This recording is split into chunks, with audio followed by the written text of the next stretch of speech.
Hello everyone, good evening सभी प्यारे students का अगेन वेलकम करता हूँ।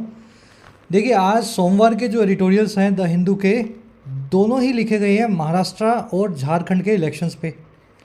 पॉलिटिकल टोन में है, ज़्यादा कुछ उनमें था नहीं पढ़ने और पढ़ाने के लिए, तो उन दोनों को छोड़ करके सैटरडे को लिखा गया ये आर्टिकल अपने आज कवर करेंगे। आर्टिकल लिखा गया अडानी पे, जो रीसेंट कंट्रोवर्सी हुई है यूएस में। अडानी के खिलाफ अरेस्ट वारंट्स निकले हैं, इस कंट्रोवर्सी को समझाया गया है।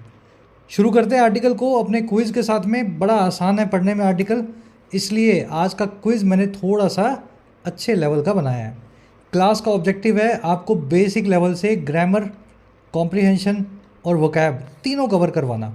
तो अगर पूरे मन से आप क्लास को लेंगे तो इस क्विज़ में cloze test, comprehension, vocab, grammar सब आपका टेस्ट हो जाएगा। सॉल्यूशंस क्विज़ के क्लास के लास्ट में करवाते हैं आपको। आइए लेक्चर को शुरू करें।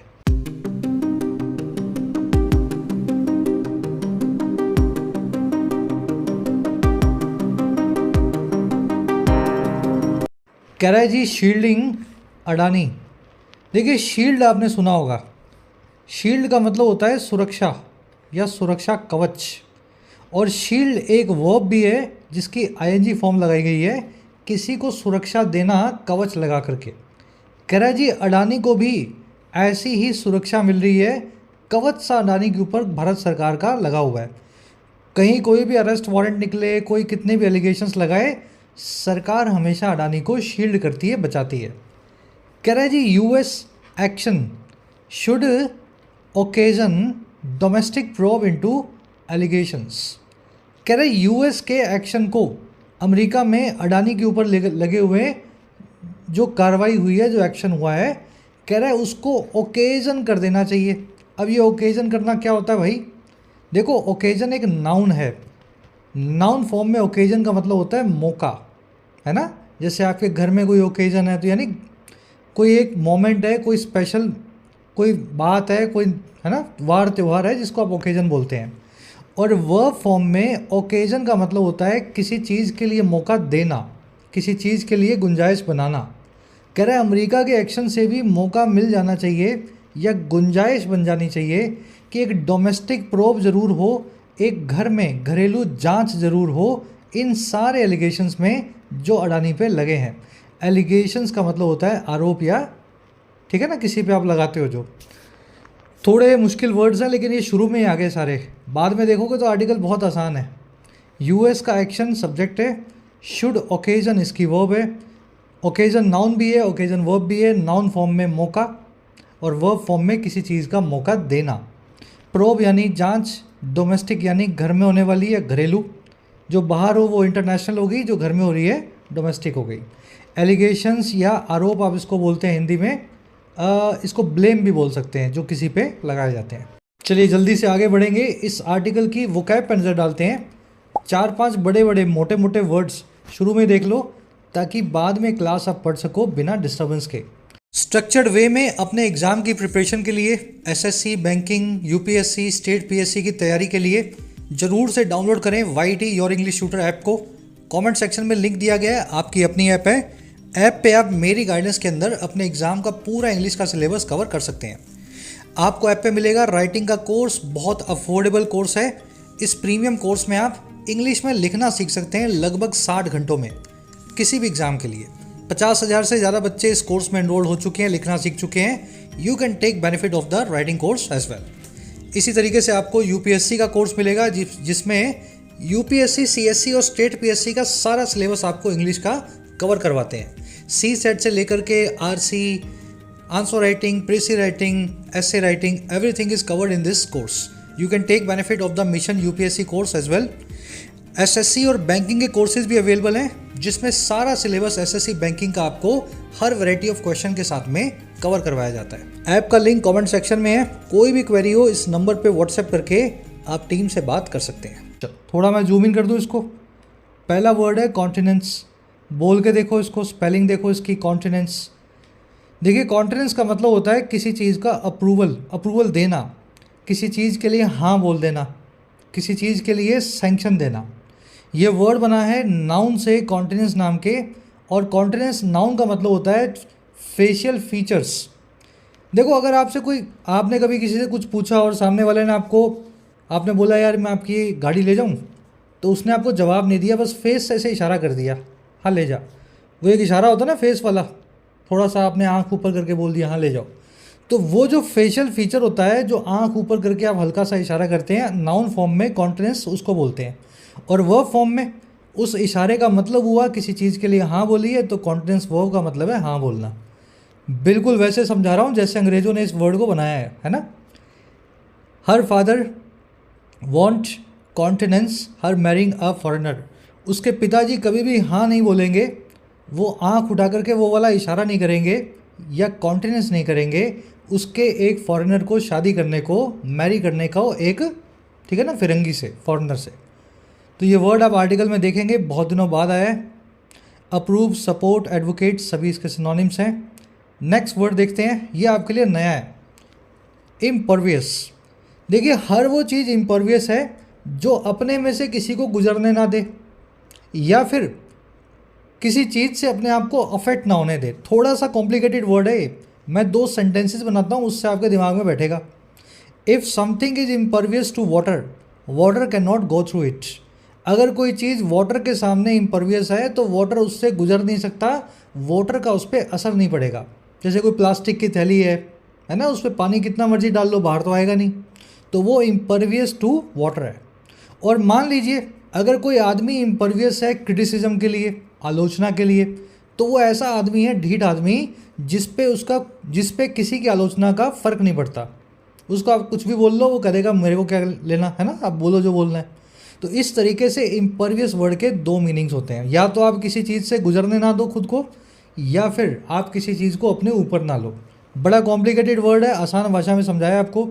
रेजिस्टेंट, इम्यून, इम्पेनिट्रेबल सभी इसके सिनोनिम है। You will see this word article in the article today. Impervious जिस भी चीज़ के लिए हैं आप ये कह रहे हैं कि मेरा इस चीज़ का मुझ पर कोई फ़र्क नहीं है, उस चीज़ को आपको टू लगा के बताना है, ठीक है। चलो नेक्स्ट वर्ड है स्पोरेडिक। स्पोरेडिक का मतलब होता है ऐसी चीज़ जो इनफ्रीक्वेंट हो। जैसे आप एक्सरसाइज करते हैं, वीक में 4 दिन करनी चाहिए, 5 दिन भी कर सकते हैं, लेकिन आप कैसे एक्सरसाइज कर रहे हैं, एक वीक में 3 बार की, दूसरे वीक में कुछ भी नहीं की, तीसरे वीक में 1 बार की, फिर 2 महीने नहीं की, फिर एक वीक में 3 बार कर ली। ये आपका जो पैटर्न है एक्सरसाइज का, ये स्पोरेडिक है, इनफ्रीक्वेंट है, पता नहीं कब कर दो कब ना करो, है ना। जिसमें रेगुलरिटी ना हो, जो चीज़ रुक रुक के होती हो, उसको बोलते हैं sporadic. Her attendance at school was sporadic. उसकी जो हाजिरी थी स्कूल में बहुत इनफ्रीक्वेंट थी, बीच बीच में वो स्कूल में आती थी। स्पोरेडिक के सारे सिनोनिम्स चाहिए, इंटरमिटेंट, इरेगुलर, डिजल्ट्री। डिजल्ट्री वर्ड थोड़ा सा अलग है, पर्पजलेस चीज़ को बोलते हैं डिजल्ट्री, आवारा। जैसे कोई आदमी है इधर उधर घूम रहा है ना, कुछ पता नहीं है उसको कहाँ जाना है क्या करना है। कुछ लड़के लड़कियाँ होते हैं ना इस टाइप के, तो वो डिजल्ट्री लाइफ जी रहे हैं, उनको पता नहीं है जीवन में लाइफ को कहाँ लेके जाना है ना। डिजल्ट्री वर्ड को थोड़ा डिफरेंट रख के समझना। चलिए अगला वर्ड है अपने पास परफंक्ट्री। ये भी अच्छा वर्ड है भाई। परफंक्ट्री को हिंदी में बोलते हैं छिछला। एक तो होता है गहरा, जैसे गहरा, आप इस समय गहराई में डूबे हुए वोकैब को अंदर से समझ रहे हो, तो आप जो है परफंक्ट्री का बिल्कुल उल्टा कर रहे हो। परफंक्ट्री में आप ऊपर ऊपर की चीज़ें बिना किसी डिटेल में जाए कैजुअल तरीके से समझते हो, समझ गए ना। छिछली चीज़ को बोलते हैं परफंक्ट्री। कर्सरी, सुपरफिशियल इसके सिनोनिम्स हैं। Careless people often work in perfunctory manner. लापरवाह लोग अक्सर परफंक्ट्री मैनर में काम करते हैं या छिछले तरीके से काम करते हैं, ऊपर ऊपर का काम कर देंगे, अंदर कभी भी नहीं जाएंगे। परफंक्ट्री का बिल्कुल उल्टा है, जो अंदर जाए, डिटेल्ड हो, कॉम्प्रिहेंसिव हो, एग्जॉस्टिव हो, है ना, एंटोनिम हो गए इसके। चलिए लास्ट वर्ड है पर्टेन। पर्टेन मतलब किसी चीज़ से रिलेट करना, किसी चीज़ से संबंधित होना। पर्टेन टू और रिलेट टू एक ही बात है, ऑलमोस्ट दोनों वर्ड्स एक ही तरीके से यूज़ होते हैं। The author's latest book pertains to the history of ancient civilisations. इस ऑथर की, इस राइटर की जो सबसे नई किताब है, ये रिलेट टू करती है या जुड़ी हुई है, संबंधित है एंशंट सिविलाइजेशंस की हिस्ट्री से, पुरानी जो सभ्यताएं हैं उनके इतिहास से। चलिए पर्टेन टू, हमेशा इसके बाद टू आता है, जैसे रिलेट के बाद आता है। You will see this word in the article today. एक एडिशनल वोकैब करवा रहा हूँ आपको, phrasal verb. Zero in on somebody या होम इन ऑन समथिंग। आपने वो मूवीज़ देखी होंगी या वीडियो गेम्स देखी होंगी जिसमें कोई आदमी निशाना लगा रहा है अपनी राइफल से, तो वो निशाना लगाते हुए क्या करता है, जूम इन करता है। बहुत दूर निशाना लगाना है तो वो है ना, कुछ गन्स के अंदर कुछ ऐसे फीचर्स होते हैं कि आप उनको जूम कर सकें, एकदम खोपड़ी पे निशाना लगे। तो वो जूम इन करना ही जीरो इन करना होता है या होम इन ऑन करना होता है, किसी चीज़ पे फोकस करना, कंसंट्रेट करना। They zeroed in on the key issues for discussion, उन्होंने पूरा फोकस किया, पूरा अंदर से जूम करके खोपड़ी पर निशाना लगाया की इश्यूज़ की या महत्वपूर्ण मुद्दों की जो डिस्कशन के लिए थे। फिक्सेट करना, एम करना इसके सिनोनिम्स हैं। यू विल सी, आज तो नहीं देखोगे लेकिन किसी ना किसी क्लास में इस फ्रेजल वर्ब को देखोगे। चलिए वोकैब हो गई, काफ़ी हैवी है। आप सोच रहे होंगे सर इतनी हैवी वोकैब कभी कभी आती है, सीखने को मिलती है, इट्स ए गुड थिंग, है ना। चलो अब आर्टिकल पे आए, एक समरी आपको दें। समरी सिर्फ इतनी सी है, अगर 10-20 सेकंड में समझना चाहो।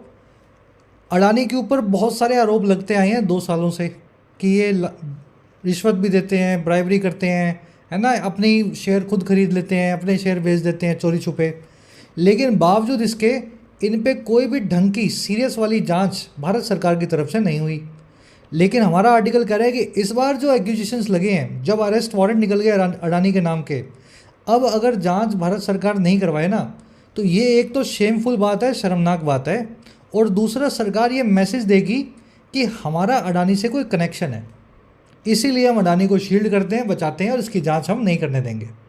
तो सरकार को कह रहा है कि ऐसा मैसेज मत जाने देना, ऊँट पहाड़ के नीचे आया, इस बार बिल्कुल इनकी जांच होनी चाहिए। चलिए शुरू करते हैं आर्टिकल को। आज की टोन है, क्या टोन होगी भाई इसकी, सोच के बताओ।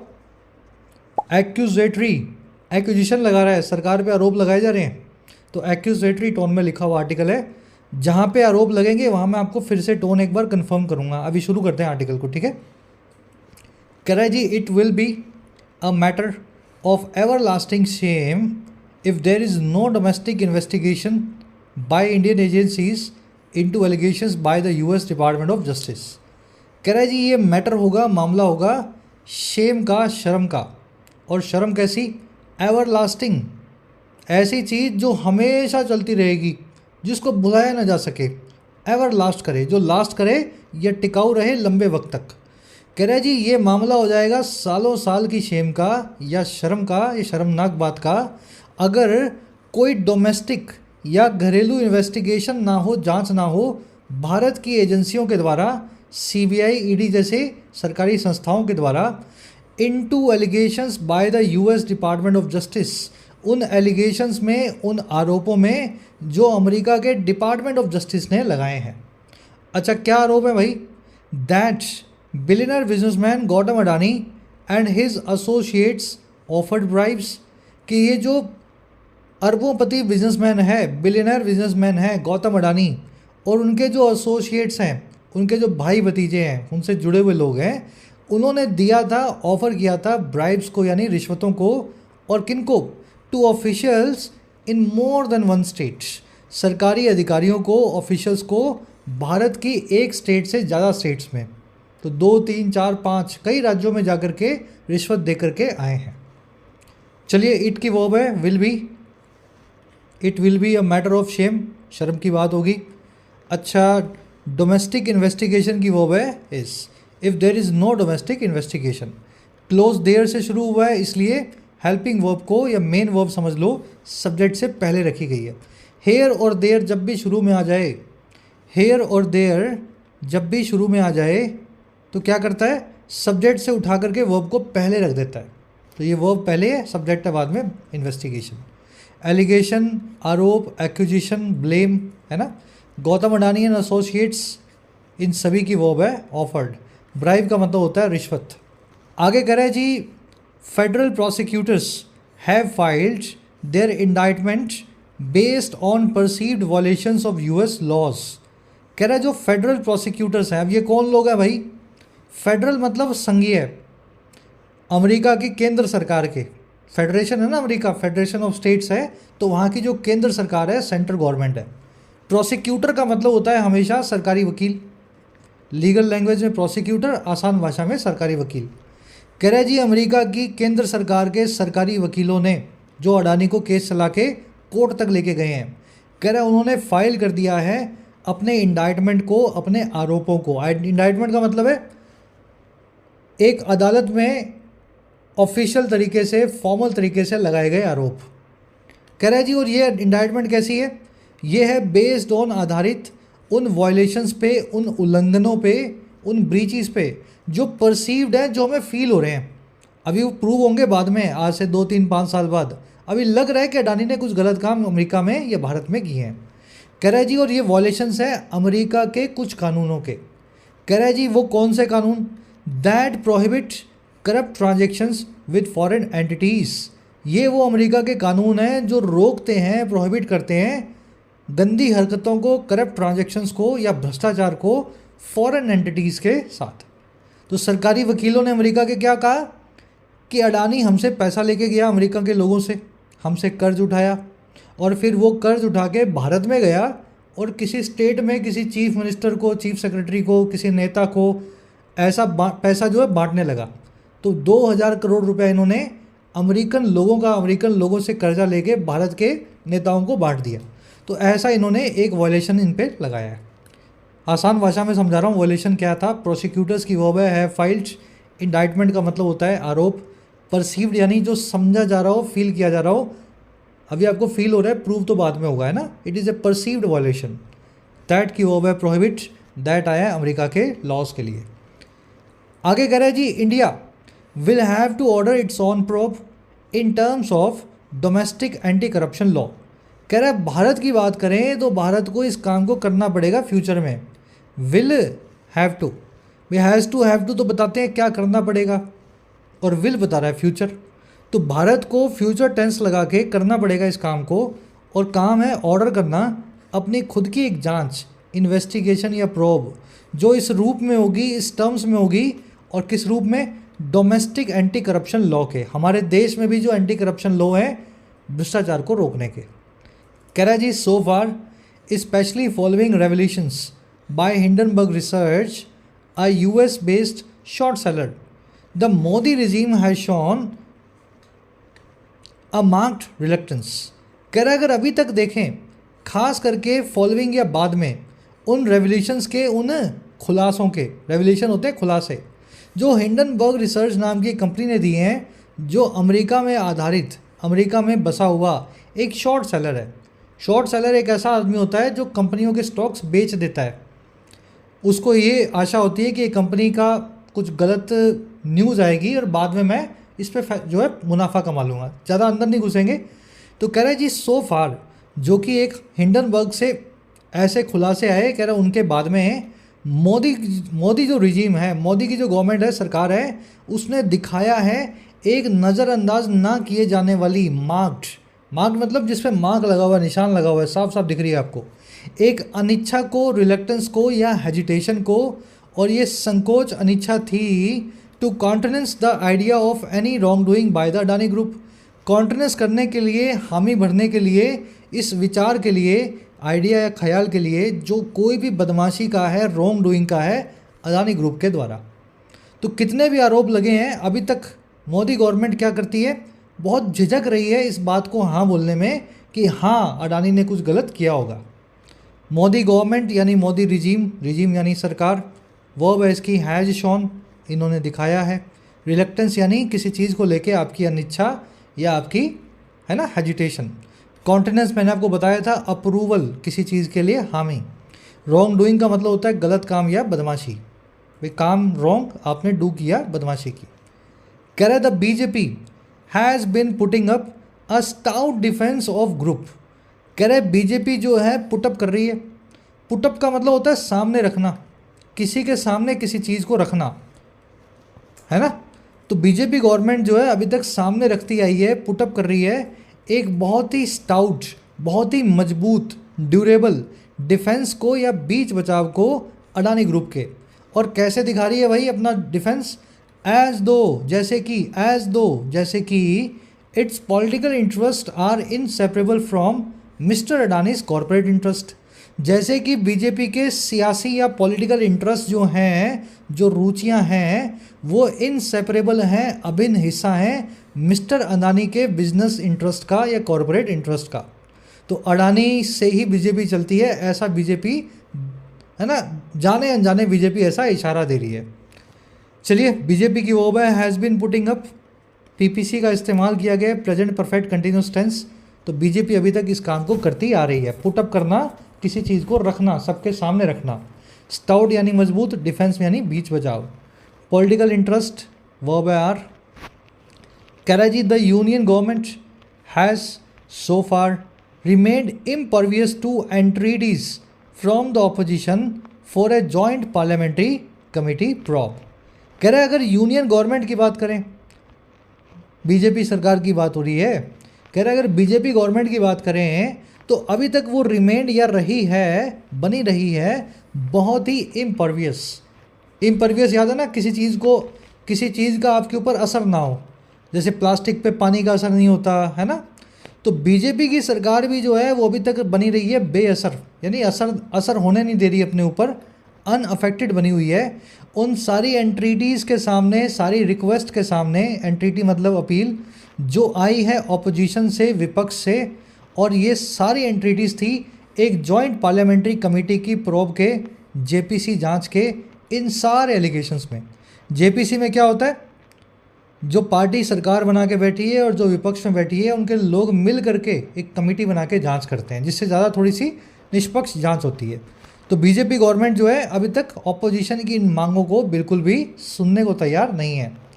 कराची विच, अब एलिगेशंस के बारे में बता रहे हैं, which range from manipulation of share prices, non disclosure of related party transactions, round tripping of funds and even regulatory captures.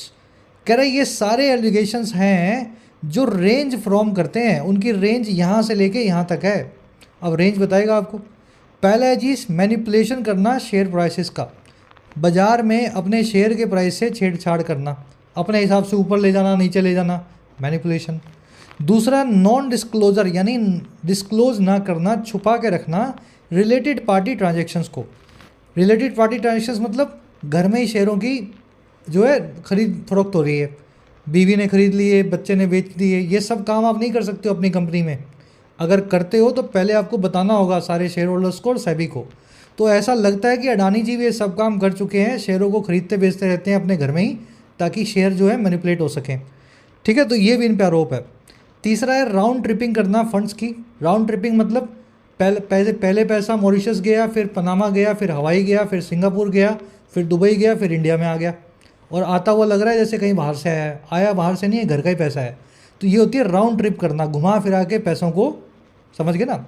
और यहाँ तक कि रेगुलेटरी कैप्चर करना, रेगुलेशन करने वाली जो कंपनी है या जो संस्था है उसको भी इन्होंने कैप्चर कर लिया, या यूँ कह दे सेबी में इन्होंने अपना, ठीक है ना, इन्फ्लुएंस दिखाया। चलिए डिटेल में नहीं जाएंगे और समझ गए होंगे आप क्या कहना चाह रहे हैं। इतना लंबा सेंटेंस था ये। यूनियन गवर्नमेंट जो है अभी तक वो रही है रिमेंड इम्परवियस। इम्परवियस आपने देख लिया, जिस पे कोई असर ना हो। एंट्रीटी का मतलब होता है रिक्वेस्ट या अपील। मैनिपुलेशन छेड़छाड़, चलो राउंड ट्रिपिंग यानी घुमा फिरा के फिर से ले आना। कराची sporadic and possibly perfunctory probes by some agencies have yielded little by way of action. कराची स्पोरेडिक, स्पोरेडिक आपको याद है बीच बीच में होने वाली चीज़। आज एक्सरसाइज की, फिर 1.5 महीना नहीं की, फिर 5 दिन तक लगातार की, फिर 4 साल नहीं की। कह रही जो बीच बीच में होने वाली, जो रुक रुक के होने वाली, और जो पॉसिबली परफंक्ट्री भी है, छिछली भी है, जो ज़्यादा डिटेल नहीं है, पॉसिबली ऐसा हो सकता है, जो ऐसा भी हो। कह रहा है इस तरह की जो जांचें हैं भारत की कुछ एजेंसीज़ के द्वारा अडानी की, कह रहा है ये जांचों ने भी यील्ड किया है, ला करके दिया है लिटिल एक्शन को, या है ना, कोई इससे कुछ कदम नहीं उठाया गया, इन जांचों से कुछ कदम उठाने लायक निष्कर्ष नहीं निकले। बाय वे ऑफ मतलब इस जरिए, एक्शन के फॉर्म में या एक्शन के जरिए में कुछ नहीं आया इन जांचों से। कहने का मतलब ये, जांच हुई, रिपोर्ट बनी और फाइल में दब गई। चलिए स्पोरेडिक और परफंक्ट्री आप समझ गए होंगे। परफंक्ट्री यानी छिछला, जिसमें डिटेल ना हो, जिसमें ऊपर ऊपर की बात हो, और स्पोरेडिक जो बीच बीच में रुक रुक के होता हो। प्रोब्स की वर्ब है, have yielded. Karaji, however, the Supreme Court of India found the outcome of investigations by the market regulator, the Securities and Exchange Board of India, credible enough. कह रहे लेकिन फिर भी जो सुप्रीम कोर्ट है भारत की, उन्होंने फाउंड किया या पाया उन आउटकम को या नतीजों को जो इन्वेस्टिगेशंस का था, जांचों का था मार्केट के रेगुलेटर के द्वारा, मार्केट को नियमित करने वाली संस्था के द्वारा. उसका नाम क्या है? उसका नाम है SEBI, security and exchange board of India. ठीक है, उसका नाम दिया गया कॉमा से कॉमा के बीच में. कह रहा सुप्रीम कोर्ट ने पाया सेबी की जांच के आउटकम को कि वो क्रेडिबल है काफ़ी तौर पे. इनफ यानी काफ़ी तौर पे, क्रेडिबल यानी भरोसेमंद. सुप्रीम कोर्ट को लगा ये जांच बिल्कुल सही हुई है और भरोसेमंद जो है इसका नतीजा है. और क्यों पाया? To reject a demand for handing the Adani probe to investigation to an independent agency. Reject करने के लिए उस डिमांड को, उस मांग को जो है थमा देने की या ट्रांसफ़र कर देने की अडानी में जांच को एक इंडिपेंडेंट एजेंसी को, एक स्वतंत्र एजेंसी को. समझ गया? सुप्रीम कोर्ट ने बोला भाई सेबी ने जांच की है, हमारे हिसाब से बिल्कुल सही की है, अडानी बिल्कुल सही है, पाक है, साफ़ है, नेक दिल का आदमी है. तो इस वजह से हम कोई भी डिमांड को एंटरटेन नहीं करेंगे कि अडानी की जांच किसी और एजेंसी से करवाई जाए. हमारे हिसाब से ये जांच काफ़ी है.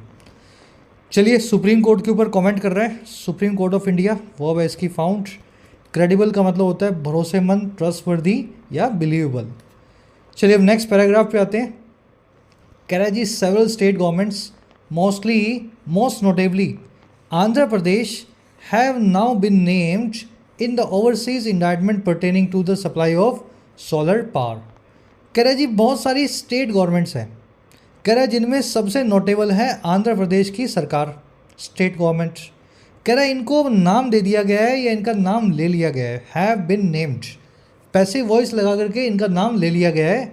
और किस में? इस ओवरसीज़ इंडाइटमेंट में, इस अमेरिका में होने वाली ओवरसीज़ या फॉरेन में होने वाली आरोप में. और वो आरोप जो पर्टेन टू करता है, रिलेट टू करता है सप्लाई को लेकर के सोलर पावर की. और कहाँ से? दो कंपनियों से, from Adani green and Azure power global limited. इन दोनों सरकारी जो है अडानी की कंपनियों से. कह रहे the companies at the centre of the storm, ये वो दो कंपनियां हैं जो इस तूफान के सेंटर में हैं, जिनके ऊपर ही सारी कहानी है ना बनी हुई है. समझ पाए सेंटेंस को? सारे आरोप ये लगे कि अडानी ने कुछ स्टेट गवर्नमेंट्स को पैसे दिए हैं. नाम आ रहा है एक ही स्टेट गवर्नमेंट का, आंध्रा का. बाकियों का भी आया है लेकिन आंध्रा का सबसे ज़्यादा आ रहा है. तो बहुत सारी स्टेट गवर्नमेंट्स को जो है नाम ले लिया गया है कि उन्होंने पैसे उठाए हैं अडानी की इस कंपनी से. अडानी ग्रीन इसका नाम है. और एक अजूर पावर जो है ग्लोबल लिमिटेड है, ये शायद अडानी की नहीं है, ये कोई और कंपनी है, यूएस की कंपनी है. एक इंडियन ही इसको चलाता है और अडानी के साथ ये मिला हुआ था. दोनों ने मिलके जो है इस तरह के काम किए हैं.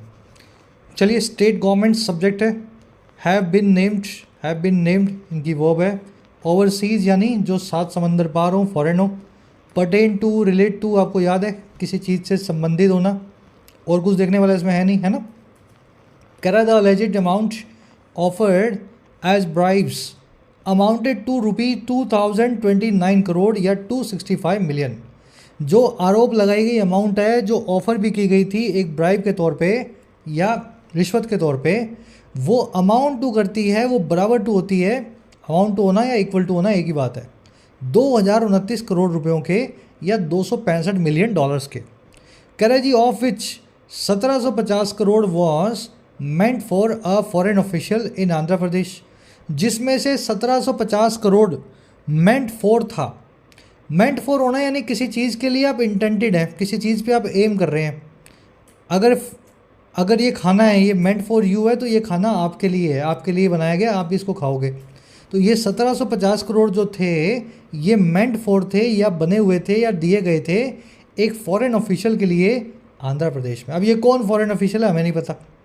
अमेरिका वालों के लिए फ़ॉरेन है यानी ये इंडियन आदमी है, या हमारे लिए फ़ॉरेन है या कोई अमेरिकन है ना, इस बारे में हमें नहीं पता. 1750 करोड़ रुपए इस आदमी को हमें अडानी ने दिए हैं, ऐसा कहा जाता है. चलिए, अलेजेड अमाउंट सब्जेक्ट है, अमाउंटेड टू इसकी वर्ब है. ठीक है, 265 मिलियन 2029 करोड़, 1750 करोड़ की वर्ब है वॉस. कह रहा है the YSR Congress party which was in power in Andhra Pradesh at the relevant time and the Tamil Nadu government have denied any link। कह रहे जो वाईएसआर कांग्रेस थी, जो पावर में थी, सत्ता में थी आंध्र प्रदेश में, उस रेलेवेंट टाइम पे, उस वक्त पे जब ये पूरा कांड हुआ, और जो तमिलनाडु की गवर्नमेंट थी, इन दोनों ने डिनाई कर दिया है, मना कर दिया है किसी भी लिंक को, किसी भी रिश्ते को। और किसके साथ में? With the Adani group, Gautam Adani के ग्रुप के साथ में। इन दोनों ने बोल दिया हमारा तो कोई रिश्ता ही नहीं है, काहेगा पैसा, कोई पैसा नहीं लिया। कह रहा है जी ये काम इन्होंने किया कैसे? Maintaining that their deals with the SECI, कि ये मेंटेन करते हुए कहा इन्होंने कि जो भी डील्स इनकी हुई थी वो SECI नाम की सरकारी संस्था से हुई थी। SECI का काम होता है प्राइवेट कंपनियां और सरकारों के बीच में डील्स करवाना, है ना। आपके सोलर प्लांट कहीं लगा रखा है, उसकी बिजली बन रही है, आप चाहते हो कि आपकी बिजली जो है आपके पास के शहर में, है ना, सरकार को आप भेज दें, तो आप SECI के पास जाएंगे, उनसे बात करेंगे और फिर वो आपकी सरकार से बात कराएगा। तो ये सरकारें भी यही कह रही हैं, अडानी से हमारी कोई बात नहीं हुई, जो भी बात हुई थी SECI से हुई थी। चलिए, वाईएसआर कांग्रेस पार्टी है, इसकी वर्ब है, यानी तमिलनाडु की जो गवर्नमेंट है और वाईएसआर कांग्रेस है, इन दोनों की वर्ब है हैव डिनाइड। विच आया वाईएसआर के लिए, वर्ब है इसकी वॉज, डील्स की वर्ब है वर। कह रहा है जी the indictment however talks of internal messages among the defendants about how the discoms are being motivated. कह रहे लेकिन ये जो इंडाइटमेंट है, इंडाइटमेंट यानी आरोप जो लगाया गया है ऑफिशियल तरीके से, जो आरोप पत्र है अडानी के खिलाफ अमेरिका की जो है कोर्ट में, हालांकि वो बात करता है, टॉक ऑफ करता है अंदरूनी बातचीत की, इंटरनल मैसेजेस की। ऐसा समझ लो व्हाट्सअप मैसेज गए हैं इधर उधर जो हुए हैं इन डिफेंडेंट्स के बीच में। डिफेंडेंट कौन है? जो अपने आप को डिफेंड कर रहे हैं भाई, जिनको कोर्ट में घसीटा गया है और जो अपने आप को बचाने की कोशिश कर रहे हैं, यानी अडानी ग्रुप। तो इंटरनल मैसेज हुए अडानी के लोगों के बीच में, और इस बारे में हुए कि कैसे डिस्कॉम्स को मोटिवेट किया जा रहा है ना। हम कैसे डिस्कॉम्स को, समझ गए ना, मोटिवेट करना, पैसा देना किसी को, किसी से अपना काम करवाना। तो अगर आप रिपोर्टिंग पढ़ोगे तो आपको पता लगेगा अडानी ग्रुप के इंटरनल मैसेजेस अमेरिका के हाथ लग गए। जैसे व्हाट्सअप मैसेज आपने किया ना कि यार इस आदमी को इतने पैसे मिल गए, अब इसको इतनी बिजली भेजनी है, तो इस तरह के मैसेज जो हैं इनकी बात की जा रही है इंडाइटमेंट में। इंडाइटमेंट की वर्ब है टॉक्स, डिस्कॉम्स की वर्ब है आर बीइंग मोटिवेटेड। मोटिवेट करना, ग्रीस समवन पाम, किसी को रिश्वत देना, किसी को अपना काम करवाने के लिए प्रेरित करना।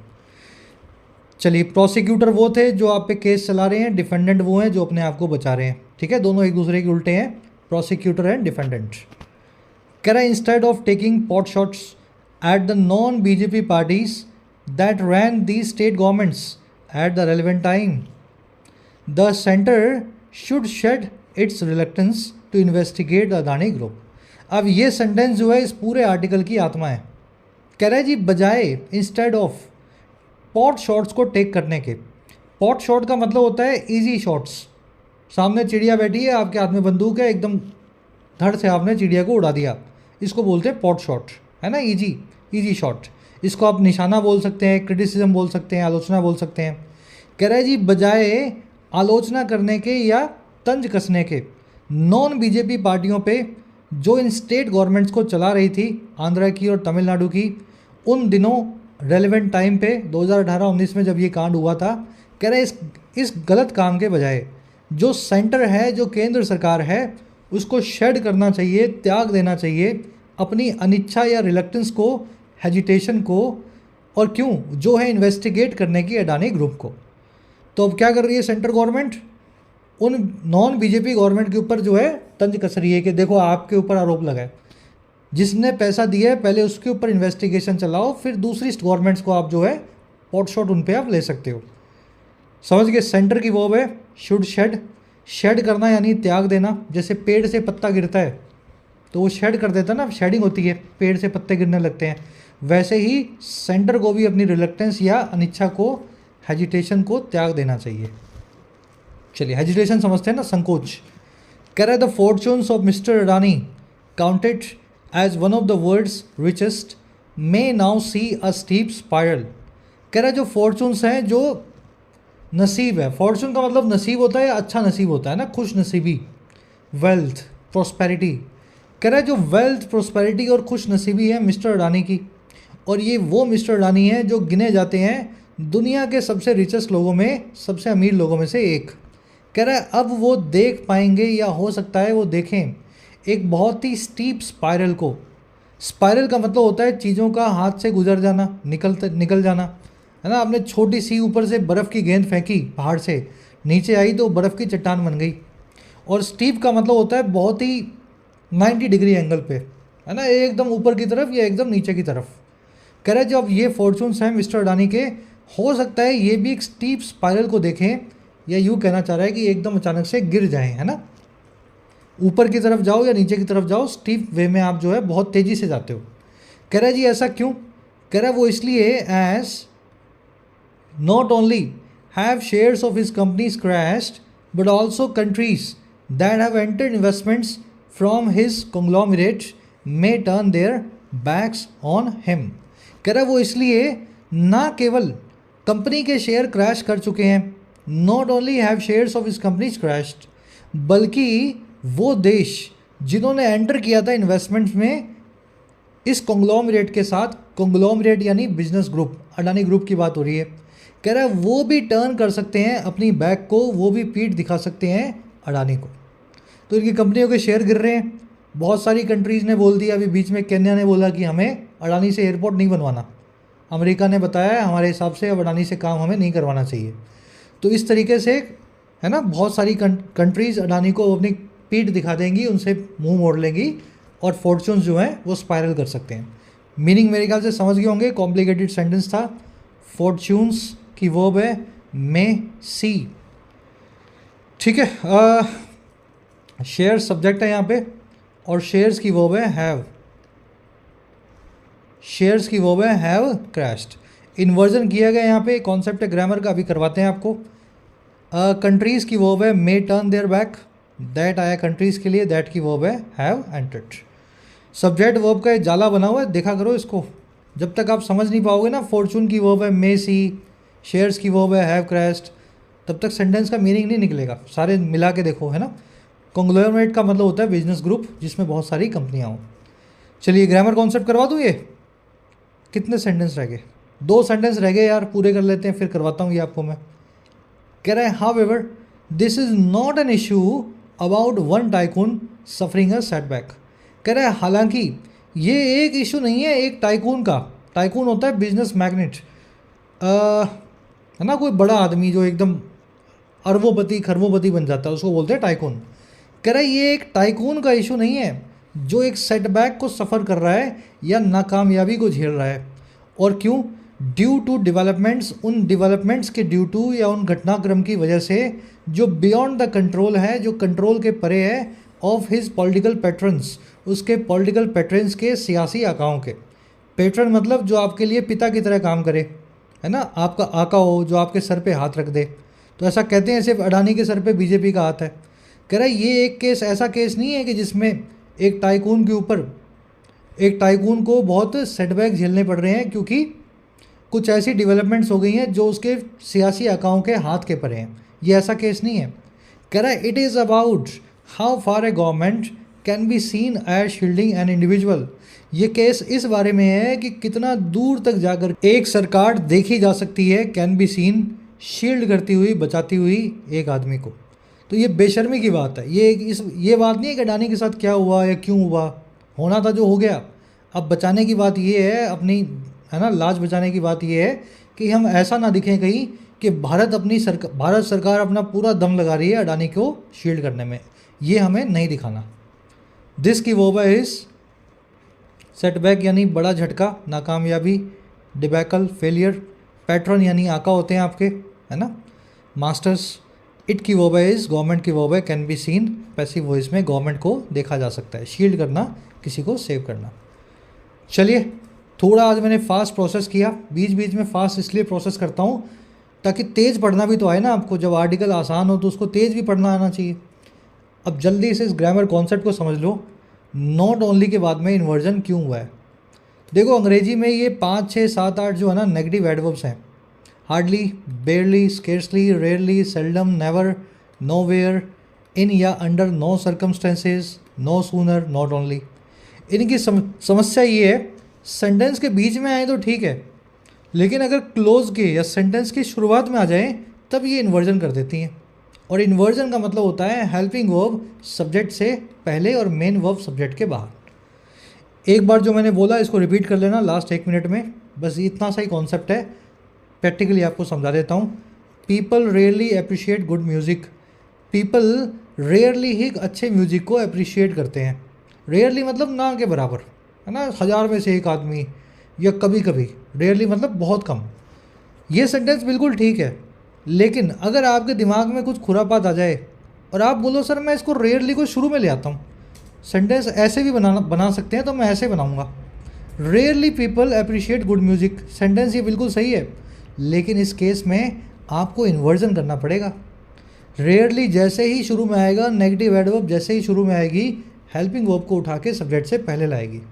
अब यहाँ पे हेल्पिंग वर्ब दिख नहीं रही, प्रेजेंट टेंस है, इंडेफिनिट टेंस है, तो हेल्पिंग वर्ब बाहर निकाल लो, डज या डू, है ना। Rarely do people appreciate good music. ठीक है, मेन वर्ब होगी अप्रिशिएट, सब्जेक्ट हो गया पीपल, हेल्पिंग वर्ब होगी डू।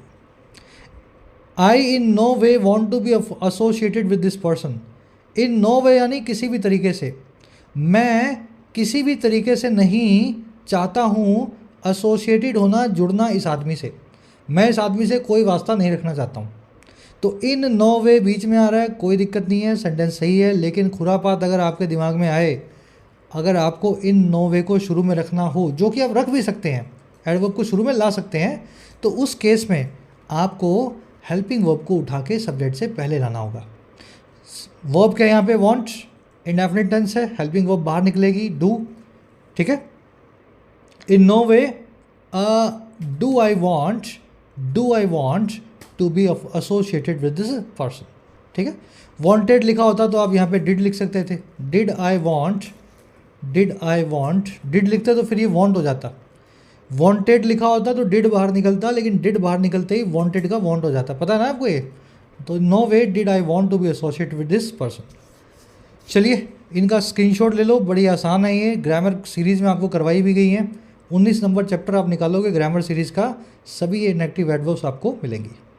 चलो लास्ट में एक होमवर्क क्वेश्चन दे रहा हूँ आपको। Little he understood about the situation. बहुत ही कम वो सिचुएशन के बारे में समझ पाया। सही करना है, इसको कमेंट्स में डालना है। देखो अगर इन्वर्जन होगा तो कैसे होगा, कमेंट्स में डाल के ज़रूर से बताना। चलिए आ जाओ अपने क्विज़ पे। आज मैंने क्लोज टेस्ट बनाया आपके लिए, आराम से इस क्लोज टेस्ट को आपको पढ़ना है। वीडियो को पॉज करो, खुद से ट्राई दो, फिर एक एक करके इन तीनों क्वेश्चंस को हमें सॉल्व करना है।